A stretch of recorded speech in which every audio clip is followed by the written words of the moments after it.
और अगला प्रश्न अब हम जो इंक्लूड कर रहे हैं वो डॉक्टर GR सेठी का है, गुड़गांव से प्रश्न है।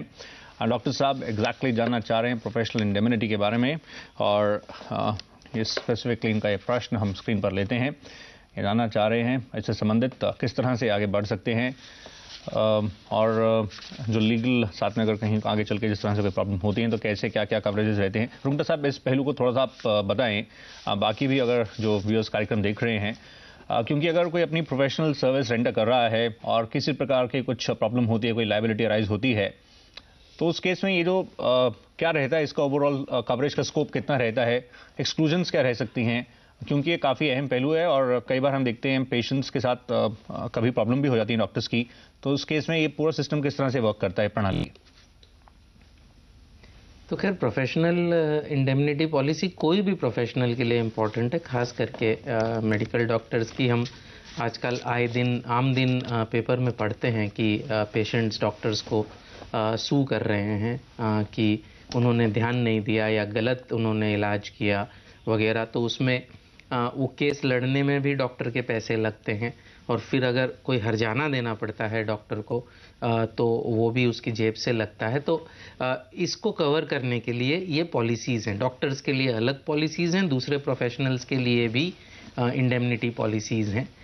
तो अब ये पॉलिसीज़ जो हैं, पहले बहुत ज़्यादा ये नहीं इतनी पॉपुलर थी, अब ये काफ़ी पॉपुलर हो गई हैं क्योंकि ऐसे केसेस अब काफ़ी होने लग गए हैं। अच्छा, तो टिपिकली 2-3 चीज ये हम एक जिससे आपसे एक पहलू जानना चाह रहे थे, जिस तरह से ये इसकी जो बारीकियों को अगर हम देखें, जैसे कहते हैं अगर कुछ जानबूझकर कोई ऐसे गलती हुई हो डॉक्टर की ओर से, उसको एक्सक्लूड किया जाता है, ये कैसे मतलब डिसाइड होगा, किन पैरामीटर्स और, क्योंकि ये एक मेडिकल जिस तरह से सिस्टम वर्क करता है वो डॉक्टर बेहतर जानता है, तो किस तरह से इंश्योरेंस कंपनी इंश्योर करती है कि ये किस जो एक्सक्लूजन क्या है, किन चीज़ों को कवर किया जाए, ये कैसे डिसाइड एग्जैक्टली होता है ताकि डॉक्टर्स अगर इसको लेना चाहें तो वो कंफर्टेबल फील करें।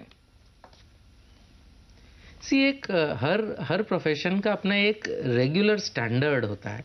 तो मैं बहुत ही सिंपल तरीके से बता रहा हूँ, बाकी तो ये एकदम लीगल चीज़ है, तो छोटे से प्रोग्राम में कवर करना मुश्किल है। लेकिन हर प्रोफेशन में, चाहे वो चार्टर्ड अकाउंटेंट हो, कंपनी सेक्रेटरी हो या फिर डॉक्टर हो, एक एक्सेप्टेबल स्टैंडर्ड होता है। तो आपको ये प्रूव करना होता है कि मैं कम से कम इस एक्सेप्टेबल स्टैंडर्ड पर खरा उतरा हूँ, और उसको करने के लिए काफ़ी खर्चा होता है और कभी कभी उसको आपको पैसा भी हर्जाना भी देना पड़ता है।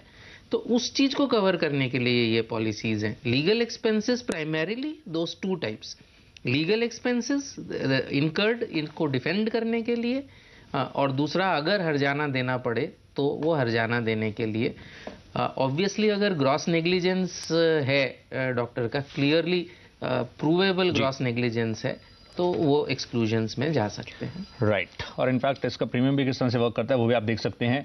ऑल द बेस्ट डॉक्टर साहब। आइए अगला प्रश्न लेते हैं कि शॉपकीपर की ओर से है, और ये आगरा से आया। इनफैक्ट अजय कुमार जी ने ये प्रश्न भेजा है। हम इनका आइए सवाल लेते हैं। गारमेंट शॉप ये रन करते हैं और ये जानना चाह रहे हैं, ये जनरली जो अपना कैश होता है उसको on a weekly basis bank में डिपॉजिट करते हैं, लेकिन आजकल रुंगटा साहब हम देख रहे हैं कई बार कई तरह के आजकल केसेस हो रहे हैं, मामले बढ़ रहे हैं। ये जानना चाह रहे हैं कि वो कैश जो ट्रांजिट में रहता है, जो बैंक तक लेके जाते हैं, खुदा ना खास्ता कोई प्रॉब्लम हो तो उसको इंश्योरेंस के लिए किस तरह से आगे बढ़ सकते हैं, उसके बारे में थोड़ा सा इस पहलू को अगर छूलें, क्योंकि ये एक इंटरेस्टिंग हटके एक प्रश्न है। इसको आप कैसे एड्रेस करेंगे?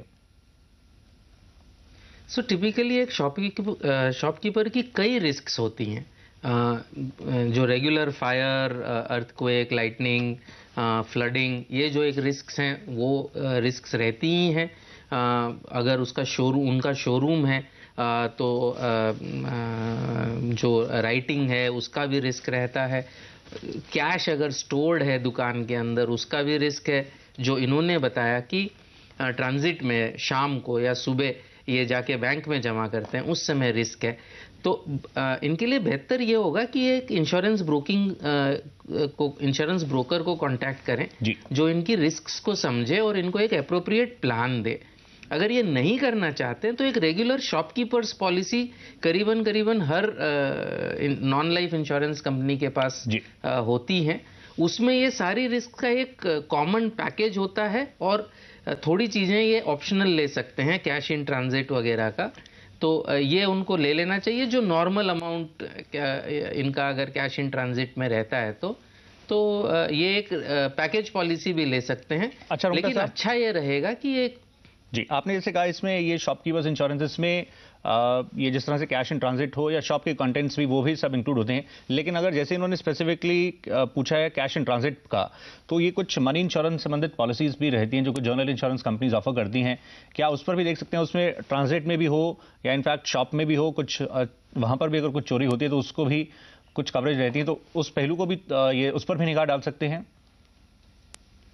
हम बिल्कुल डाल सकते हैं, लेकिन जैसे मैंने कहा कि सभी रिस्क कवर करनी चाहिए, सिर्फ एक यही रिस्क तो ये नहीं कर रहे हैं। आज दुकान में बैठे हैं, कल आग लग गई तो माल उनका जो है उसका नुकसान हो जाएगा। कल को राइट हो गई, किसी ने पत्थर मार दिया, इनका अगर प्लेट ग्लास है, बहुत महंगा होता है प्लेट ग्लास, अगर वो टूट गया, कई रिस्क ये रन कर रहे हैं। अगर पैकेज में लेंगे तो सस्ता पड़ेगा, लेकिन अलग पॉलिसी भी ले सकते हैं जैसे आपने कहा। राइट। अरुण साहब, आइए अगला प्रश्न शामिल करते हैं। अगला सवाल दुर्बा मुखर्जी का है, ये मुंबई से इनका प्रश्न है। गुड इवनिंग, आपका स्वागत है, बताइए सवाल बताएं प्लीज।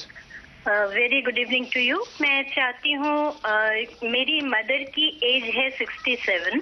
Yes ma'am. और फादर की एज है 69। क्या मैं इनके लिए कोई मेडिकल इंश्योरेंस करवा सकती हूँ?